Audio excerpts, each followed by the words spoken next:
Hey everyone, welcome to Recreators, kind of mid-season thing here. I know there's only like 5, 6 episodes left of the season because we're here and there. But jump back where we left off in my last written reviews for the series. We kind of had to jump ahead to it, I guess, fast. Mamika, the magical girl on Hime's side, died because she obviously fought Hime. We saw it, the aftermath of that. That obviously, I think a lot of people kind of knew there was no way they're gonna beat Hime that fast. It was like almost middle of the season, so there was just no way that was gonna happen. But at the same time, Megani, the curse girl, whatever you want to call her, she kind of, I guess, took advantage of the situation and decided to spin the wheel of telling Alice Terra that, oh yeah, Midoriya killed Megani or killed Mamika, and they, I guess, because she knew Mamika and Alice were very close. So she kind of lied about this, which is, that's her trademark. She is the master of lies, after all. So Alice Terra kind of bought into what she said and fully believed her, and it resulted into like all that attack here against Midoriya, which we saw that the beginning of that rivalry between Alice Terra and Midoriya when we first met the when we first met Magane back in I think episode 5 or 6, somewhere around there when she first appeared. So they had a little thing. But at the same time, before any of that happened, Mamika and Silta kind of got together, and he told her about her creator and where she came from, where Hime came from. So and obviously Megane kind of overheard this, and she kind of sort of blackmails Shota into like she acts toying with him and likes the fact that she has something over him and kind of but she doesn't really use that to advantage at all because she's not that kind of character. I guess she just enjoys screwing with people, so that's what she does. And after that, we get this big fight between Alistera, Midora, Yuya, Blitz, and Celeste. All of them are fighting while Megan is just watching the chaos because of a lie she told again to get Alistera and Midora to fight each other, and she again spun the lie. And she also managed to kind of get into Yuya's head, the JoJo dude, and she stole his stand basically by saying, I guess he told her it was a curse, and she said, "I can take it from you," and he didn't believe her, and she spun the lie somehow, and now she has his, you know, big stand thing, so he doesn't have that no more, which is a very interesting idea. It's like if she can just take, that away from him, but she also did explain she's the master of curses as her especially. And he says a curse, so she just took it from him. But she really hasn't used it much. I mean, they haven't done much of the character, unfortunately. I thought she was going to be the, like, I don't know, the important piece to all these characters, but they're doing something with her soon. I'll talk about her a little bit later. But during this fight, Celeste needs to, she needs some powers. She's getting owned here by or she's fighting. So it's like she's getting a hard spot here, and she has to fight yeah, Alistair because she's trying to get Midor and Celeste is trying to protect her. So in order to do this, they kind of do something kind of out of left field, but they've been hinting at this for a while. The power of if you believe, uh, something that a creator makes. So if enough fans buy into it and believe it, it will come true. And this happens when they give Celeste this new sword power up that gives her a bunch of strength at a brief time. And they tweeted out like a picture or drawing of her with a new weapon, new sword, and everything. And the fans just they jump on it, and eventually gets enough likes, and Celeste gets his power temporarily. So she gets this big power up, and everyone kind of gets defeated by her. But she got injured before, and it healed her temporarily. So when the power wore off, she fell back to the ground and was still hurt. So she was severely injured still, even after all that. And we get an episode was like a filler episode, which was Midoriya kind of like trolling the audience. People said we actually had two of these episodes. 14 was a recap, just like in like uh, Midoriya kind of joking around that if she was a different looking character, maybe the fans might like her more or something. It was a very funny tongue in cheek episode. I kind of applaud them for doing something silly like this, that it wasn't all super serious, and it shows that the creators of Create Reef creators just want to have a fun series. I mean, they just came off of you know, Alno Zero at the time, and they probably want to do something a little different. I think episode 15 or 16 was also a kind of behind the scenes, so technically those two episodes don't really exist, in my opinion, but they're just there if you want to watch them. But after you get all that, the flashback or the silly fourth wall breaking episode, uh, Sota finally breaks down and tells everybody the truth. That he reveals that he knew Althar's great creator, Setsuna, and blamed himself for her death. He tells a story about how he met through the image board and became close friends since that time later. She chose to do work with a famous producer, leaving him behind. As he felt that he would never be so talented as her, so he started to avoid her and gradually stop texting her, stop talking to her, and everything.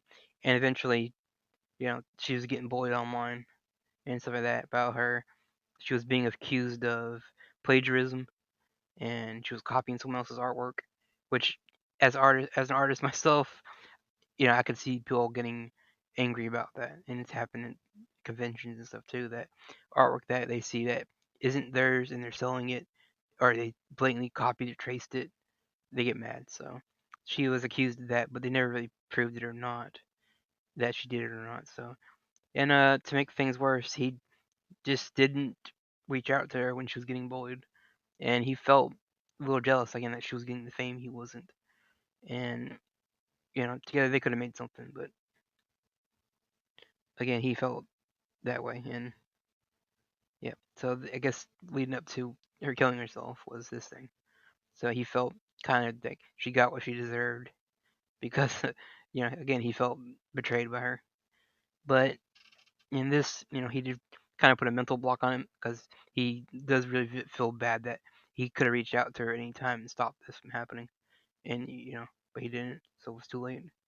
So again, he blames himself for all of that, which you can kind of see why he was acting the way he was in the beginning. Maybe why he didn't tell anybody, but my whole thing on that is, even if he told them in the beginning, what would have helped?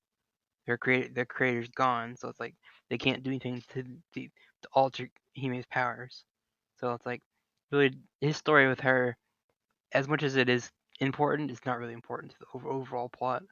I mean, like I said, if they knew ahead of time, what would they have done? Setsuna's gone, so they can't add something to her story because he didn't write it.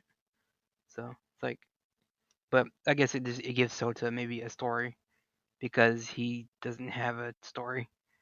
But I mean, later on, it does work out because I think it gives him the motivation here later on with the new plan I'll talk about, which is called the Birdcage. It's a plan that the government comes up with to band together all these writers and creators of all these stories, like Alice Terra and all her creator and everyone that's got a creation that's in the world right now. So they're doing this massive crossover event and playing it off as like an event again for the anime fans and the anime people that are into anime and manga and stuff like that love it. So they think it's a great idea. So they're gonna go ahead and do that. Um, and then before we even have that happen, during the planning phase, we also discover three new creations have entered this world. We see Shoya or Sho. He's the hero character from Yuya's world. He has like a stand as well. It uses like blood and reflections in it. It's kind of cool. We also have Hayu. It's a girl from a visual novel that I guess the team that's working on this crossover event, all the writers, are trying to figure a way to give her an ability because she has none. She's just a visual novel character. So it's like, what can she really do?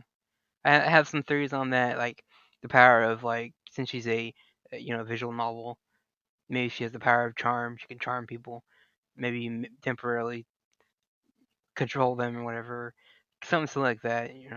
Mind control. Like maybe she has to kiss the person and they fall under her spell or something. I don't know. And then the last one, which was a big kind of shocker, but they haven't done anything with it yet, is Sharon. He's from Celestia's world.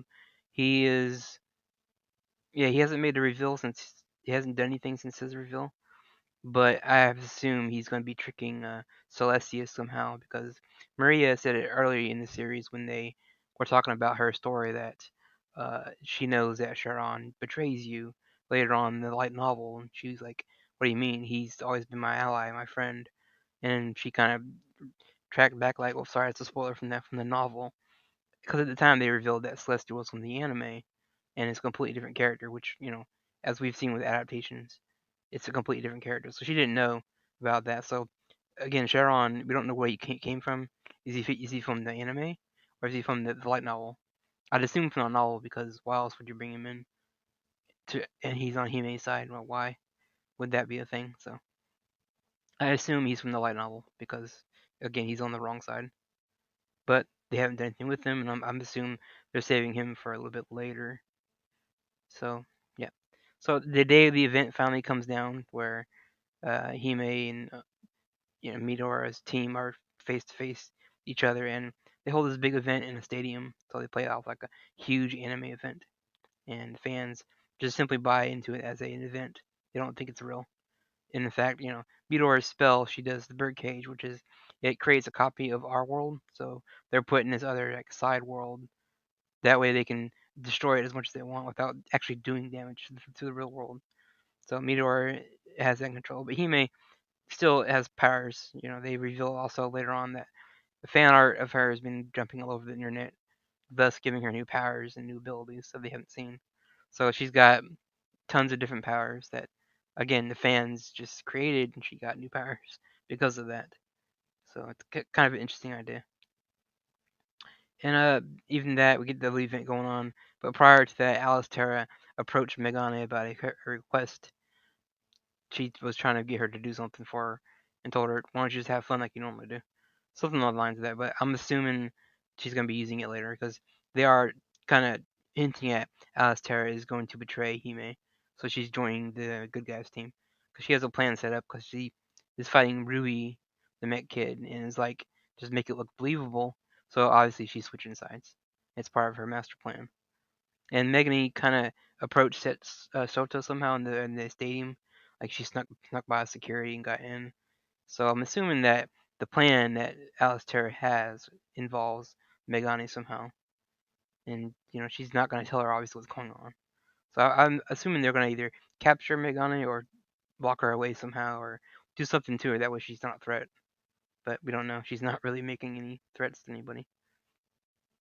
And we have the fight Hime and versus Celeste, who finally got her robot back after Midori did a spell and returned her machine to her.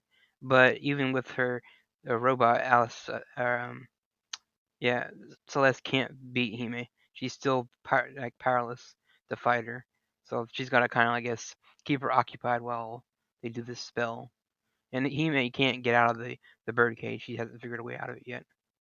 But I don't know how that's going to work out. So. But meanwhile, back at the stadium, Blitz confronts his creator, Shuma, which is the girl that kind of was smoking, and she, yeah, I guess she has involvement with this story. So he shoots her, blaming her for his daughter's, she died and all this because of that. But before he can actually finish her off, they have an argument, kind of talk about her views, his views, what a god is compared to what he is. And he's about to shoot her, so it's over for you. And before they do, the military jumps in and they reveal that Blitz's daughter, who died in his world, is actually still alive. See, they brought her back to life. So Shuma resurrected his daughter, and I guess using her as a hostage. So again, we have Blitz. He's gonna probably betray the princess too, because why would he want to stay with Hime if he's got what he wanted? He got his daughter back. So what else would he gain by staying with her? So not only do we have Alice Terra switching sides, probably we have Blitz as well. So she's losing all her allies, but leaves Hime with Sharon, who's Celestia's in her from his world, her world, and then Sho, who is the hero of Yuya's world. So she's only got two allies left, and Megane is just kind of off on her own. She's not with any team. So it's like you know she's gonna be alone here soon. But honestly, not that Hime really needs these people anyway. She has enough power. to take everyone out on her own. So why do they need her? Why does she need anybody? And that's kind of where the episode ended. But I have a few theories on like there's one thing that Shota he's revealed that he is involved in the crossover. He's helping with the crossover. So what is he doing exactly? Is he what has he written that he's so confident about? My theory on my idea was that he created a copy, like a drawing of Setsuna, brought her to life because he knows what she looks like. Brought her to life, and is using her, might use her as a trump card to get Hime to drop her guard. If Hime discovered that Setsuna is still alive, maybe she won't be doing this whole destroy the world thing if she found out that Setsuna's not dead. But I think Hime is smart enough to figure out that it's not really her, it's a fake, but Shota could write it a certain way to make it believable. I mean, he knew her. Maybe he knew everything about her, how she acted, how she talked. Maybe he can just simply just make a new one. Which I know people would think that's wrong because she died. So why would you want to bring her back to life, even if it's a copy or a fake? It's still wrong because again she died. So you should respect that, and not you know tarnish her memory. But also at the same time, Hime's main goal was to do everything for Setsuna. So this could work if Setsuna, you know, manages to talk Hime down. She can drop her guard, and maybe that's when everyone attacks her at once, or they're able to send her back somehow.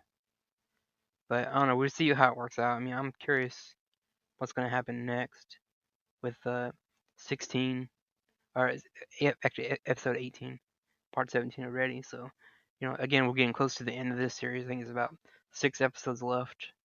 I am really curious how they're going to beat Hime since she is so powerful. It's like I don't see any way they can beat her because even Celeste is having trouble with her.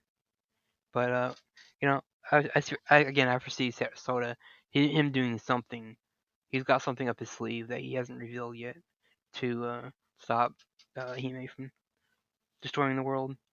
I wouldn't be even surprised if it involves Megane doing something with a curse or something to stop her. But who knows? Or hell, even if she can contact the dead, maybe she can bring Setsuna back for real. I doubt it though. Anyway, I'll see you guys next week for maybe one episode, and hope you enjoy the drawing. Thank you.